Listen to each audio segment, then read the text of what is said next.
Good Friday, everybody. This is Pastor Daniel McKee. We are in Yorktown, Virginia at Surrender Field, and we're going to start a brand new series, How to Turn the Tide. The first step of turning the tide in your life is surrender. And so we're going to talk about surrender this evening, and then over the next few weeks, we're going to pick a different location in Yorktown and give you another insight of how to turn the tide in your life. We're going to talk about being Spirit-led. We're going to talk about how small things make big differences. And then we're going to finish in a special location here in Yorktown to talk about how to fail forward. We're going to use the person of Samson in Judges to learn some lessons on how to turn the tide in our lives. If you're unfamiliar with Samson, just read Judges chapter 13 through 16, and that will get you all caught up. Samson was a man with extraordinary strength, but he had some bad habits. And so we're basically going to learn from Samson on what not to do to turn the tide in our lives. And so we're going to look at chapter 14, Judges chapter 14 tonight,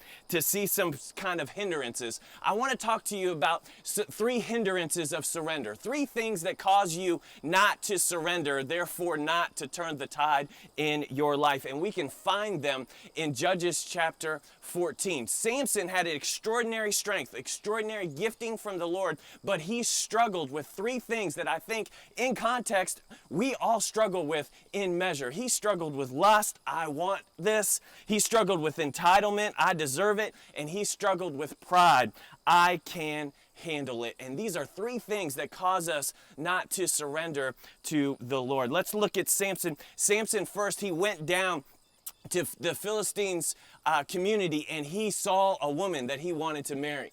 Now here's the deal. Samson was a Nazirite, and he was commanded to do certain things, like he couldn't cut his hair, he couldn't eat anything unclean, and he couldn't have any alcohol. And so those are three things that Samson could not do. Another thing that he could not do was he couldn't marry out of his clan. And so now he's in Philistine country, and he sees a woman that he wants to be with. And if you look at the life of Samson, he struggled with lust. And lust is simply, I want it.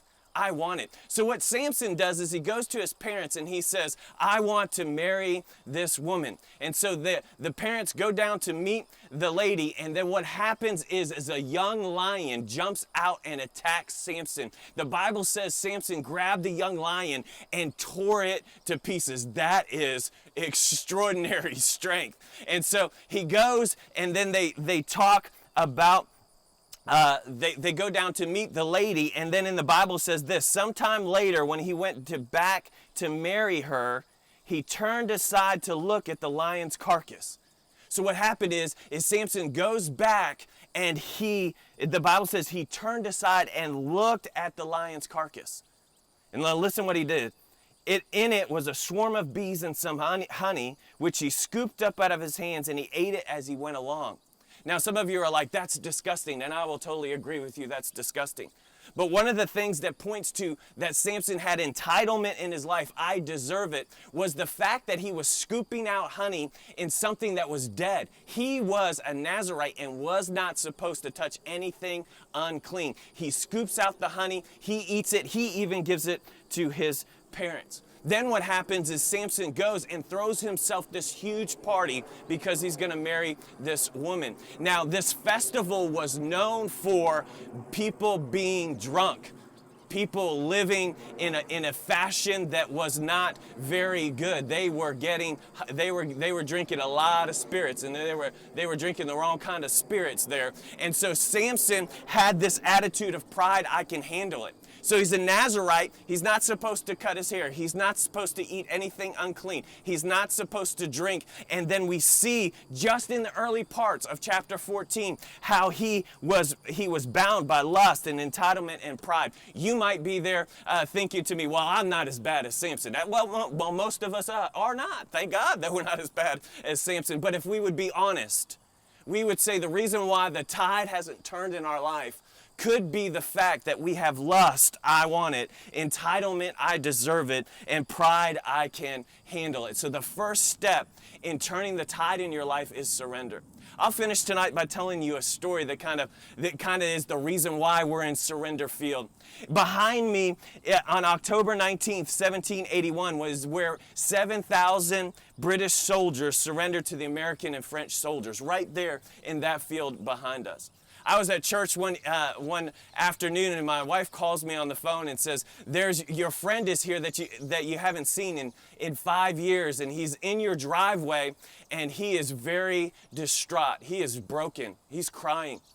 And so I got in my car and went home as quickly as possible, and sure enough, my friend was there, and it was so good to see him, but I could tell he had made some bad decisions. I could tell that maybe he was dealing with some of these hindrances that will cause us not to surrender. He had made some bad choices. And I didn't really know what to do. So I prayed, and I didn't pray out loud. I just prayed softly. I said, Jesus, give me some idea of what to do. And immediately I knew God's like that. He's so faithful when you're put in that situation. And so I said, hey, let's go for a drive. Let's go for a drive. So we got in the car, and I knew exactly where we were going. And as we drove, we just talked. We just talked. People just need to talk. And so he unloaded some of the things he was going through, some of the lust, some of the entitlement, some of the pride that was in his life. And we got over the bridge, and we got to that first stoplight, and we took a left. And then we got to the stop sign, and we took a right. And then we went a quarter of a mile, and there's the dirt road. There's the dirt road. So I took that dirt road. And it was about an eighth of a mile before we got to the sign that I began to talk to my friend, and I said, listen, you have made some bad decisions, and there's only one thing that you can do to right this ship. There's only one thing that you can do to turn the tide in your life. And we drove right up to that sign that said, Surrender Field. And we pulled over to the side, and I had the opportunity to just pray with my friend about how Jesus was the only way that he could get on the other side of this, that he'd made bad decisions, but God was there for him. Instead of wanting whatever you want, you need to want Jesus. And then I talked to him about how he deserved death, and I deserve death, and you deserve death, but Jesus died for us so that we could have life in him. And I told him that he's been trying to live his life because he thought he could handle it, that it was pride. He thought he could get over these issues, but you can't handle anything without Jesus. It's only him.